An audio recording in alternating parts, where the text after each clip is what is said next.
In episode 3, Ahsoka is now training Sabine with a, classic visor to hide her sight while she's using her lightsaber to block some stun blaster bolts from a little training droid. And of course the whole point is that she needs to use her other senses to dodge the bolts instead of, focusing only on her sight. Before she really gets the hang of it, they're interrupted by ships attacking them in space, and they turn out to be people working for Morgan Elsbeth, the Sith or fallen Jedi apprentice, and also the Inquisitor, whose name turns out to be Marek, and some other people following them. They, of course, try to defend themselves, moving the ship around, and Sabine gets into the back to fire the laser cannons, but she's kind of, losing focus on each ship, despite, Ahsoka trying to coach her through it.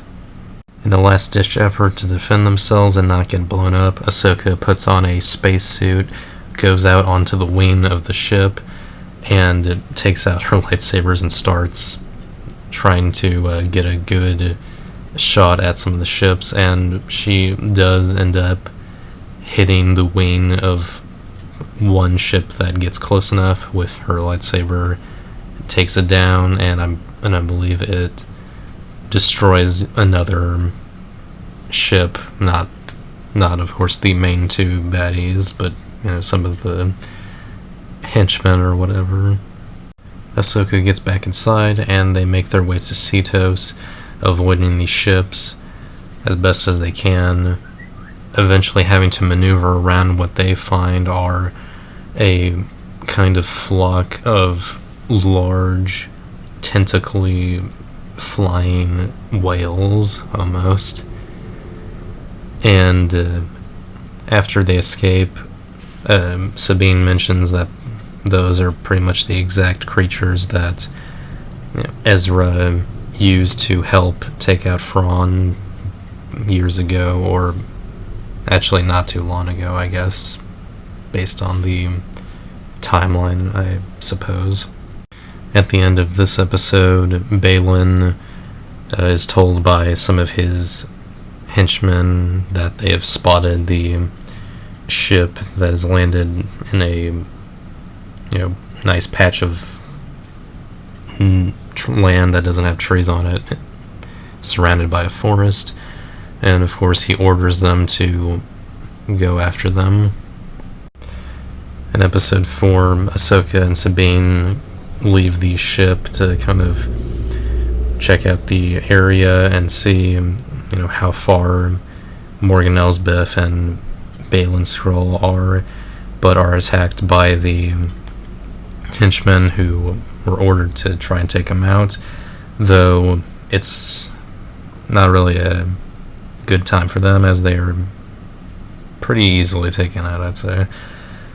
But Baylan's apprentice is ordered to go after them, as well as Marek, and Ahsoka and Sabine are basically split up a little bit in the forest, despite what Huyen said, which was to stay together. So Ahsoka is fighting Marek, and Sabine is fighting the apprentice. The fight between Ahsoka and Marek is decently quick, as despite him using his little spinny blade thing that all Inquisitors have for some reason, she's able to slice through his midsection quite easily, and he turns out to explode into some black dust, which I don't know what that is really about, but okay, I guess some form of magic, maybe, or necromancy. But it's able to distract the apprentice long enough for Sabine to get a little bit of an advantage in the fight. She uses both her blasters and her lightsaber to, I guess, kind of try and get a off balance, like, you know, a little bit of blaster, a little bit of lightsaber here and there.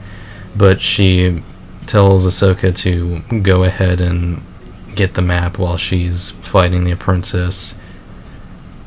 And, you know, the apprentice tries to be menacing, you know, saying that you'll regret this, but, you know, they just get back to fighting quickly thereafter, and we see the progress of Morgan's plan, which is to get the map's coordinates, or the final coordinates of the map, onto a computer system from this little console all the way to her main ship, so they can, you know, go exactly where they need to, where Grand Admiral Thrawn is. In between this, Hera is trying to find a way to help Ahsoka, but is not getting much backing from the New Republic, as they're focused more on, you know, the basic politics and stuff, and aren't even sure if, you know, there's a chance for Grand Admiral Thrawn to come back and all this other stuff. So she pretty much has to go kind of rogue with this mission, and decides to bring along her son, Jason, who, as far as I can tell, is supposed to be her child alongside Kanan Jarrus, based on him looking more human while also having green hair. So that's pretty much all I can guess, because I don't know if any of that actually shows up in the final season of Rebels. I haven't gotten to it yet, but oh well. Back at the ancient ruins, Morgan Elsbeth decides to go to her little ship and make it over to, like, the main ship connected to the hyper ring or whatever for the final preparations, and leaves Baylan to, you know, protect the map and take care of Ahsoka. Surely enough, Ahsoka does show up, and Baylan stands up after, you know, sitting down and waiting, mentioning to her that he knew her master, Anakin Skywalker, but she replies, you know, saying that he never mentioned him.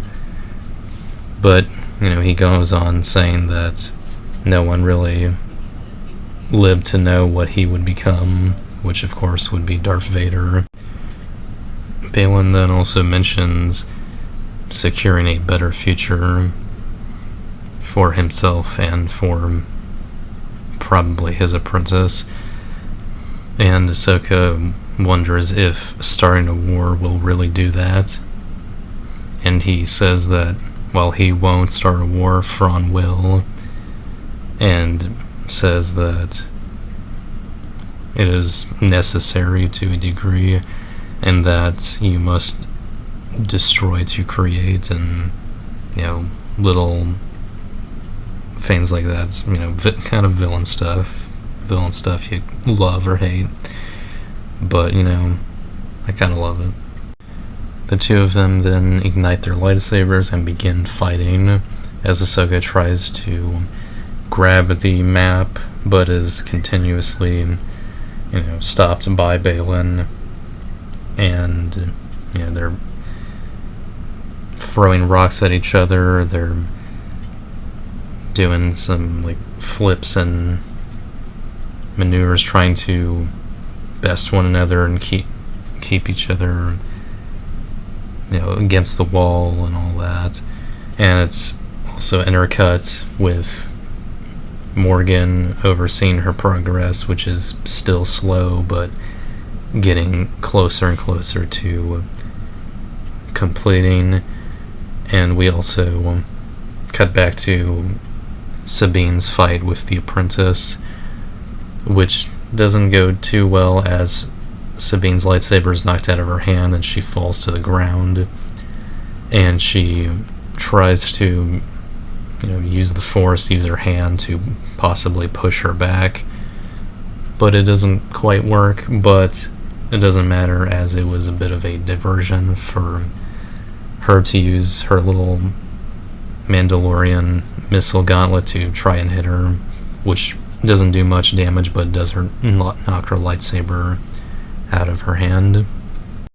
Back at the Henge, Baylan and Ahsoka lock lightsabers, staring intensely at each other, with Baylan telling her that, like her master, her legacy will be nothing but death and destruction, which kind of gets her a little angry and has her able to sort of push him back and go after the map. She grabs it and takes it out of the sort of podium that was, helping it send coordinates to the ship, but in the process, somehow, the energy is powerful enough to burn her hand as she holds onto it, but she drops it nearby the little sort of podium it was on before, and it sort of kind of starts like some thunder, it seems, from whatever happened, or maybe it was just meant to be kind of just a cool thing that is paired with that moment. I'm not sure. Back to Sabine, she notices the thunder and kind of looks off to the side, which gives the apprentice enough time to throw a smoke bomb to cloud her vision and allow her to escape. The fight gets harder and more intense as Ahsoka now can only hold her lightsaber with one hand, as Baylan is hitting her with harder and more powerful strikes.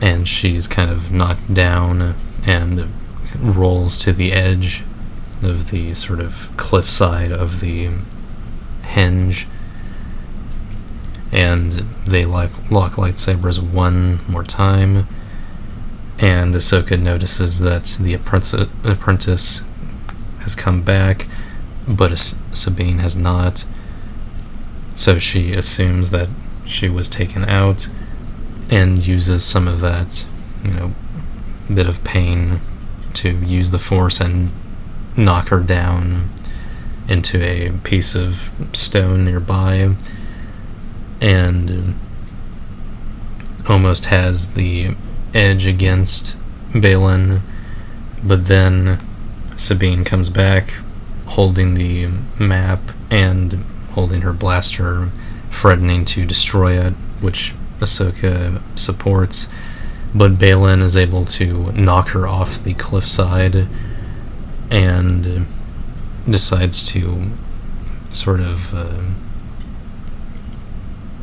convince Sabine to give him the map to possibly bring back Ezra alongside Thrawn. Baylan also promises that if she comes with them willingly, no harm will be done to her, and of course she'll be able to see her friend again. With some hesitation, Sabine gives in and hands him the map, but things don't go too well, at least for a moment, as the apprentice Shen wakes up and Force chokes her for a bit until her master commands for her to stop, which she does. Baylan brings back up that he, gave his word to not have her hurt, and adds that unlike Ahsoka, he'll keep his word, just as he puts the map back on the little podium, and the coordinates continue to be sent to Morgan's ship. Back at Ahsoka's ship, Huyang is able to contact Hera, who is now in space across from Cetos alongside a handful of X-Wings, and Huyang explains the situation, where Ahsoka and Sabine are, and also what Morgan Elsbeth has planned with the hyperspace ring, and they attempt to block its path and try to stop them. Back at the Henge, Balin is informed that the calculations are complete and that he's able to go back to the ship. And with that, he takes out his lightsaber and destroys the map, sort of, burning it from its core and splitting it in two with the heat of the lightsaber. And of course, they bring Sabine with them to the shuttle over to the main ship with the hyperspace ring. On the ship, Morgan is preparing to make the jump to hyperspeed and is informed that the X-Wings are coming after them, but she tells them to ignore it, so they make the jump despite the obstacle. And they do that, and it causes a massive surge in energy that causes the many X-Wings to sort of spiral out of control and crash into each other. Only a few of them are able to not, crash into each other, including Hera's ship, the Phantom, and sort of just stabilize for a moment, taking in what exactly just happened. We then see a glimpse at the Stonehenge, and then a sweeping top-down shot of the ocean and the waves kind of moving around. And after it gets to a certain point, the water becomes much more blue and become a little more still, and we then see Ahsoka lying down. She eventually wakes up, gets up, and we see that she is in what appears to be the world between worlds, which is sort of like a empty sort of landscape full of glowing bridges and circles all around. And while she's looking around confused, she hears a voice in the distance, a voice that calls her Snips, an old nickname of hers. She turns around and finds who she expected it to be, which is Anakin Skywalker, in his prime, played by, once again, Hayden Christensen. And that's the end of episode 4. In episode 5, we go back to the world between worlds, where Ahsoka has just met her old master in his sort of prime form before he was heavily burned and scarred, and of course before he eventually died. He tells her that her training's not quite yet done and he must finish her training. And of course she's kind of confused by this, but he doesn't waste any time, taking out his lightsaber and starting the little training session. They get a few good blows out, despite Ahsoka not really wanting to do much fighting at the moment. Instead, try to possibly find a way out of whatever is going on with her. The fight ends with Anakin breaking part of the bridge in the world between worlds with his lightsaber, and Ahsoka falls through and is now surrounded by red sort of smoke or something like that. She gets up and we see that she looks quite a bit different, a little smaller, you could say. After a moment, we see and hear blaster fire and a number of clone troopers running past her, and behind her and coming up in front of her is Anakin, except a little younger and in his Clone Wars armor, which, among other little clues, means that they are in the Clone Wars, either through some sort of weird power that the World Between Worlds has, or something that Anakin is projecting into her. Either way, it seems to be that era, with younger Ahsoka being portrayed by Ariana Greenblatt, who is well known for playing another younger version of a character, Gamora, in Infinity War, Avengers Infinity War, as well as a character in the Barbie movie. It kind of fades into the aftermath of what this battle seemed to be, with a number of clone troopers, being on, medical beds, some dead, others possibly dying, and Ahsoka rests her hand on one of them, and he rests his hand on her hand just before he seemingly dies. She laments the losses of war to Anakin when he checks to see what's wrong, and he of course says that that is the price to pay in war, unfortunately, and that he must train her during these horrible times, unlike, Jedi before him. The battle then seems to be continuing after an explosion is heard and clone troopers go toward it, and so does Anakin, igniting his lightsaber again. As Ahsoka stays behind for a moment, she sees, for a brief flash, Anakin becomes Darth Vader. Back at the Henge, Hera is talking to X-Wing pilot Carson about, everything that's happening, including what to really tell, higher chain of command, seeing how this mission wasn't exactly authorized by the New Republic.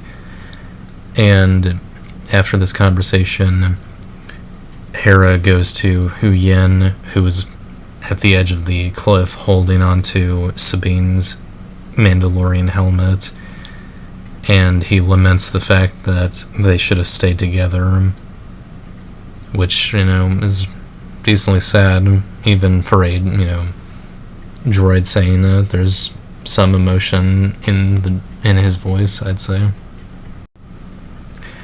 After a moment, Hera's son, Jason, is standing on the cliffside as well, supposedly hearing something as he tells his mom this.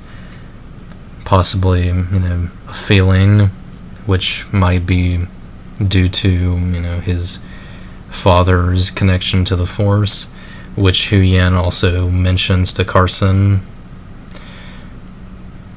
Jason wants his mother to kind of listen closely for what he hears are lightsaber strikes, and indeed, she starts hearing them. Back in the sort of vision, or whatever it might be, we now see that some years have passed, as Ahsoka is now a little older, or at least that's what we can infer, as it's still the same actor, in a new outfit, and now with two blue-bladed lightsabers, fighting Mandalorians, as it seems, with this being the Siege of Mandalore, which took place in the final season of the Clone Wars series. Anakin shows up behind her, talking to her. However, as she mentions, he was not there during the battle, as they had parted ways before this, as the events of Revenge of the Sith were also happening at this point, and Anakin would later turn to the dark side. By the end of this conversation, Anakin gives Ahsoka the same decision he kind of gave at the beginning of the training: live or die. Except this time, when he ignites his lightsaber, it is red, and when he turns around, his eyes are also pretty red, and they're back on the World Between Worlds, or at least the basic area of it, and begin fighting. Meanwhile, Hera is flying the ship over the ocean, trying to get some sort of reading to possibly find Ahsoka, with the help of Chopper, and with a little bit of time and waiting, they're able to find something and, start getting closer and closer. The fight continues with Anakin and Ahsoka becoming more and more tense. Just as Ahsoka is almost defeated, she's able to get some upper hand on Anakin, swipe away his lightsaber, grab it, and hold it up to his throat. However, despite the intense glare she's giving him, she turns it off and says that she would rather live. Anakin then smiles, lowers his head, and then when we see him again, his eyes are no longer red and his face looks a bit younger, or at least that's almost what it looked like when he was in a more Sith-like form. Anakin then tells her that, to some degree, her training has been complete, and he soon thereafter disappears.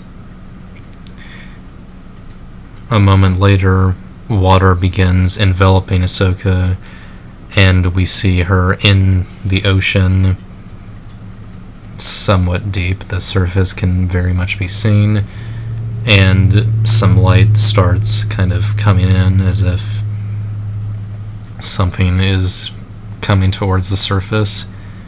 Sure enough, she's later fished out of the ocean by a couple of X-Wing pilots and taken on board to the Phantom. Later, Ahsoka wakes up on her ship without most of her gear, including her sort of headgear, which I've never really seen her without, or any other people in the Felucian species. So it's not a lot, but it's kind of interesting. She gets up with a sort of cloak almost over her and meets up with Hera and Jason, and she thanks him for basically saving her life. To, dodge his question about who she heard him dueling, or her dueling with, Hu Yang, distracts him and has him, go onto their ship to see, the training stuff and all that. And Ahsoka talks with Hera about, the last time she saw Sabine and all of that, and investigates the Henge area, checking out the destroyed map, and using the Force to sense what had happened to it, sensing that Baylan destroyed it and Sabine is probably with them. Feeling that there's no other way to reach them, Ahsoka tries an interesting kind of plan. She gets onto the ship and has Hu Yang meet up with the space whales that we met before and try to find the largest one out of all of them, and surely they do. And Ahsoka uses the Force to sort of coerce the giant whale into allowing them to travel with them through hyperspace. The whale opens its mouth and they sort of fly into it and sort of land on its tongue, I guess. And the whales, make it to space outside of the planet and begin their sort of takeoff, because I guess they are naturally able to travel through hyperspace in some way, which is pretty interesting. And that's the end of the episode. So that was episodes 3, 4, and 5 of Ahsoka. Pretty interesting stuff, I'll say. Let's see here. I guess let's start with negatives. I don't usually start with negatives, but I think it's better to get it out of the way. I didn't mention this the couple of episodes before when I reviewed them, but I will say so far the problems that I was having with some of these characters were Sabine is a little bit, rude and snippy, more than I'd say she was in the Rebels series. Though again, I haven't watched season 4 yet, so I don't know if there's exactly a full reason why she would be this way, but even then I think it's a little much. And then for at least the first few episodes, Ahsoka has been a little bit stoic, even for what she's been through and how she is. There was still a sense that she was the same person in what I've seen of her in Rebels and some other stuff. But I get it. They want to kind of ground the characters a little bit more, seeing how they're now in a live-action format. But I feel like, these later episodes have fixed it a little bit, especially with Ahsoka. She's, smiling more by the end of episode 5, and clearly found her purpose again in some way, especially because she's wearing lighter colors by the end of that episode compared to the darker colors she has been wearing so far, which is obviously meant to symbolize some change in her. And then other than both of them, Hera is alright. Not exactly the character that I recognize from Rebels, but that's fine. Everyone else is decent. I like, Ray Stevenson as, Balin. He's a pretty interesting bad guy. And I do slightly wonder what they're going to do now that he passed away. Though maybe they, had the story planned around him. Like they maybe killed him off in the script before he passed. I'm not sure. We'll have to wait and see. And of course, it'll be interesting to see if they actually do reach Ezra and Thrawn, and what will come of that. Positives, obviously, I enjoyed episode 5 because of Hayden Christensen. I know it's kind of nostalgia baity, but that's always what's happening a little bit with some of this, stuff that they make. Any studio, really, any company. But I like it, and it's great to see Hayden Christensen again after he came back in the Obi-Wan TV series, even though that wasn't as satisfying as I would have wanted it to be. It was cool to see him in his Clone Wars armor. It was also cool to see the clones in real life armor, like real people there, and not CG like the prequel trilogy. And it was a little neat to see a younger Ahsoka in live action as well, even though I have the slight nitpick of her looking the same age in the last, sort of past vision where she's, in the Siege of Mandalore, even though I'm sure at least a few years would have passed between what I imagine is somewhere before season 1 of Clone Wars and, season 7. There would probably be a decent difference in how she would look. But I get it. They wanted to use the same actor, which is fine. It was also cool. I forgot to mention this, during the... I think it's during the Siege of Mandalore part of the vision where Captain Rex shows up, who is voiced by Tamora Morrison, who is the original voice and likeness of Jango Fett, the clones, and also Boba Fett, which was pretty fun, even if it was a small voice cameo. But just like the clone troopers themselves, it was awesome to see Captain Rex in live action, like really there. And then other positives. The lightsaber duels are pretty decent.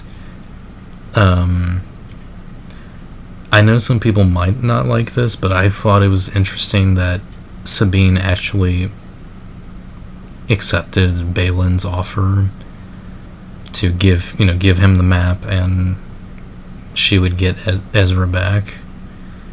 I thought that was interesting because normally in a different story, the hero would not accept the villain's offer because they're too pure-hearted. But Sabine wants to see her friend again, and who knows what else may come of that. Yeah, obviously Thrawn is going to be brought back, and a war will probably start due to that. But that just sort of happens. People make decisions like that, and bad things happen due to it. But at the time, at the moment it's happening, it seems like a good deal. For the most part, I think this show is getting a little better than the first 2 episodes.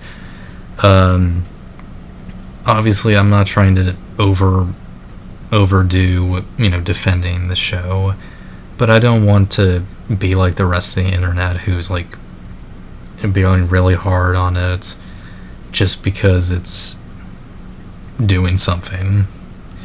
I don't know. Obviously, I don't trust some channels who have over-the-top thumbnails and make it seem really very much like they just don't like it because like there's 3 women as the main characters, which is not always the case, but it just seems way too much like that.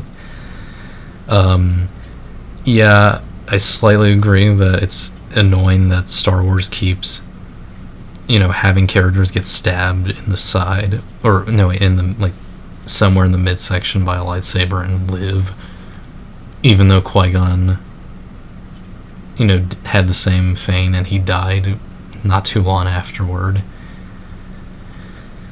But yeah, I don't know. And then of course people have also complained about Ahsoka being in space and taking down the ships with her lightsaber. I thought it was alright. It's not as stupid as Last Jedi, where Leia is in the cold vacuum of space without a spacesuit and flying with the will of the Force. It's a little silly there. This, I think, is fine. It's a little silly, but Star Wars can get silly at times. Like, I imagine Rebels would kind of do something like this, but it works better there because it's a cartoon still, even if it's part of the official Star Wars canon. But I don't mind it that much. This show is not bad, but I want to be impressed more, very much. So I hope they can do better with the next 3 episodes. So yeah, I'm gonna give episode 3 a 7 out of 10. Pretty standard, a little short for my liking. And then I'm gonna give episode 4 an 8 out of 10. A little better, pretty good. And then I'm going to give episode 5 an 8 out of 10 as well. Really good, but not enough to give a 9 to. I hope you enjoyed this triple episode review of Ahsoka. Let me know what you thought of either of these episodes or all of them. What do you think might happen? Do you like the show? Do you not? Again, let me know in the comments, or just simply give me a like, maybe comment, and maybe even a subscribe. Either way, I'll see you guys next time. Take care.